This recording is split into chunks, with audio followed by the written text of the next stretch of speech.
is a presentation of the Belly Up Sports Media Network. Welcome to the Morgan Man Sports Podcast. I'm your host, Stacy Morgan. Here on the Morgan Man Sports Podcast, we talk Atlanta Falcons news, pre-game predictions, and all other news surrounding the Atlanta Falcons. Touchdown, Atlanta! Also on the podcast, we talk Call of Duty League, esports, covering Roster Mania, major predictions, COD champs, player trades, and much more to get you ready for every single CDL weekend. Scuff goes through, and Scuff snaps, wins the one-on-one in optic with the reverse sweep. If that sounds good with you, put on your Falcons jersey, grab your gaming headset, and let's get this show started.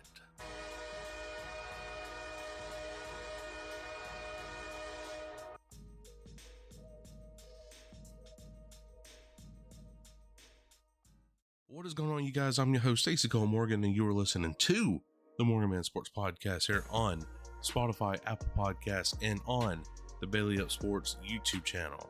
Guys, the Buffalo Bills are visiting the red-hot Atlanta Falcons this Monday, October 13th at 7:15 p.m. Eastern on Monday Night Football primetime. And guys, let me tell you, this is an exciting matchup right here because you got the newly ranked number one total defense in the NFL, the Atlanta Falcons. That's right, ladies and gentlemen. We are the number one best total defense in the NFL. That is crazy to think like that, but we're going to get into the details right here. So I'm excited about this right here. Falcons fans have been excited for a first ranked defense since the 2016 Super Bowl era for us. Like, it's crazy. So let's just go ahead and get straight into it, guys. So I am providing these stats via the CBS Sports app right here. But the Buffalo Bills, ladies and gentlemen, they are favored to win this game, however. At a -4.5 with Atlanta at the +4.5. Did open up as a 5.5, but quickly dropped to a 4.5. I believe that's because of the Patriots' loss or win against the Buffalo Bills this past Sunday Night Football, ladies and gentlemen. And I'm kind of on the bright side that that's the reason why it dropped a whole score right there. But nevertheless, the Falcons are not favored to win at all right here. The money line goes in favor of Buffalo at a -225 with a 94% public bet, and Atlanta at a +184. Total over and under right here. Vegas is saying that this game is going to go under 49.5 points. So they're really thinking that this is still going to be a high scoring game. Because whenever you have 50 points right there, that's 25 per team right there to go under, which I mean, I know, you can't end it in a tie. Well, technically you can end the NFL season in a tie, but it's just a long story short. But still, Vegas is saying that this is still going to be a high scoring game, but take the under right here because you got the number one defense in the NFL, Atlanta Falcons, versus kind of the number one offense in the NFL, which is the Buffalo Bills. So let's get straight into those stats, shall we? So this matchup, the Bills offense versus the Atlanta Falcons defense. So the Bills offense, 3rd overall ranked in the National Football League, 11th in passing, and 2nd against the run, or going for the run, I should say. Defense for the Atlanta Falcons, ranked 1st in the National Football League, 1st against the pass, and 16th while stopping the run. So still got some work to do in the run game, but I like the passing being the first pass defense in the National Football League. That is very, very exciting. The Bills' defense is 9th overall in the National Football League, 2nd against the pass, and 28th against the run. So this is where Bijan and Tyler Algier is going to shine this Monday, being 7th best overall offense, 14th while passing the ball, and 16th while running the ball. So, hey, I would even mix in Kyle Pitts a little bit into this running back position, because Kyle Pitts can definitely do some one-on-ones or two-on-ones, whatever. He's got that strength, and he's got the legs to just really go for some yardage. If I was Zach Robinson, I would definitely incorporate Kyle Pitts a little bit into this running back position. I know he's true tight end. I get that. But hey, there's always room for the unthinkable, and the possibilities are endless when it comes to this Falcons offense.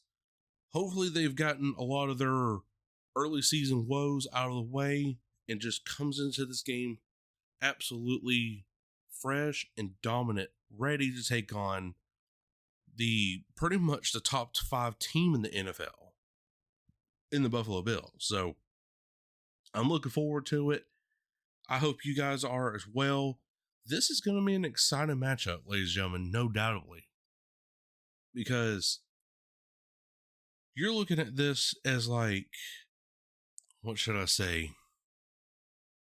Not a must win, but it needs to be a win regardless in favor of Atlanta. Buffalo, they got their opportunity to do well beyond the Atlanta Falcons. And I think the Falcons definitely this week has studied that Patriots game against the Bills and has found some flaws in both the offense and defense. And of course, same goes for the Bills looking at our past games against like the Commanders, Panthers, and the Buccaneers. But what is so interesting though, if you don't look at that Panthers game, look at that Buccaneers game, go back to week 1. Falcons almost beat the Buccaneers. They really did. And again, exclude that Panthers game because this Falcons team just absolutely just did not show up on that Sunday. Like they just, I don't even know what the hell were they even thinking. Excuse my language right here, but yes, like you just don't know what they was thinking that Sunday, September 21st, to go 0-30 against the what at the time 1-3 Panthers or 1-2 whatever or 0-2. So yeah, it was strange, but at least we had a bounce back to go into the bye week versus the Commanders 34-27 and had a dominant win against the Vikings on Sunday Night Football that September 14th. So again, the Bills are going to look at their tape just as much as we're going to look at their tapes. So that is a give me right there. But I think the Falcons under Raheem Morris and Jeff Ulbrich is definitely a good fit for this city and for this overall team together. Yes, I understand this was a Dan Quinn-led team many years ago, but look at it like this. Dan Quinn wasn't the problem. And I will sit here and say this to my dying days, that Dan Quinn was never the problem. He was never given really much of an opportunity by the organization. He was cooking up schemes left and right. Hell, I know I keep cussing. I am so sorry, ladies and gentlemen. But at one time, he had Raheem Morris and Jeff Ulbrich calling the defense. I think Jeff Ulbrich called first and second, and Raheem Morris called third and fourth down if necessary. And it worked. Like legit, the Falcons were a number 1 total defense across the board in all statistics in defense when Dan Quinn had both of them coexistent as a defense coordinator. So this is a Dan Quinn, team, but without Dan Quinn. And you're seeing the results right here. So what we had going for us is kind of working. And I hope I'm not really, eating my words right now and going to regret it at the end of the season. But if we win against the Bills, a top 5 team overall in the National Football League, I feel like this is the moment, the breaking moment where we can surpass the Buccaneers when we face them on Thursday Night Football in a few more weeks. I think actually 6 more weeks right in there. And then go up against like other teams that are on our schedule. Like, gosh, the Seahawks, the Rams, Colts. I mean, yeah, we got the Colts coming up. So that's going to be interesting to see. 49ers next week on Sunday Night Football. Like, it's going to be between the 49ers, Colts, Bucks, and Rams. Those are our 3 teams that we got to really worry about. I mean, yeah, we still got to worry about other teams like the Jets or Seahawks or Cardinals. But we can accomplish a good record and go essentially undefeated for the rest of the schedule here and be like 16-2. We can legit do this. I mean, we got an easy schedule. We got 3-4 hard teams to play.